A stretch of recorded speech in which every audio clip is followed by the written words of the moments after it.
একটা তরুণীকে উলঙ্গ করে নির্যাতন করতেও ছাড়েনি ব্রিটিশরা, কারণ তারা জানত এই মেয়েটা ভেঙে না পড়লে ভারতকেও দমিয়ে রাখা যাবে না।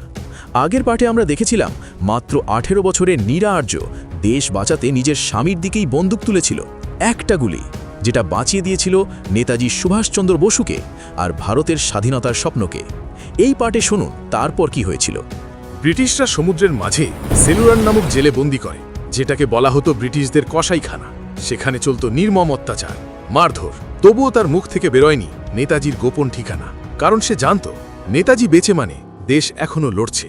জেল থেকে বেরিয়ে সে আর সুখ খুঁজতে যায়নি, ভালোবাসা নয়, সে বেছে নিয়েছিল দায়িত্ব। সে চলে যায় আজাদ হিন্দ ফৌজে, নেতাজির ছায়ায় দাঁড়িয়ে একজন সৈনিক হয়। নেতাজিকে সে ভালোবাসত, মানুষ হিসাবে নয়, আদর্শ হিসাবে। স্বামী হারিয়েছে, কিন্তু হারাতে দেয়নি ভারতের স্বপ্ন। ইতিহাস তার নামটা খুব ছোট করে লিখেছে, কিন্তু তার ত্যাগ ছিল পাহাড় সম। নীরা আর্য অপরাধী নয়, সে ছিল দেশের জন্য সব হারানো এক নিঃশব্দ শহীদ। যদি আগের পার্ট দেখে থাকো আর এই গল্পটা বুঝে যাও, কমেন্টে লিখে দাও, জয় আজাদ হিন্দ, জয় ভারত।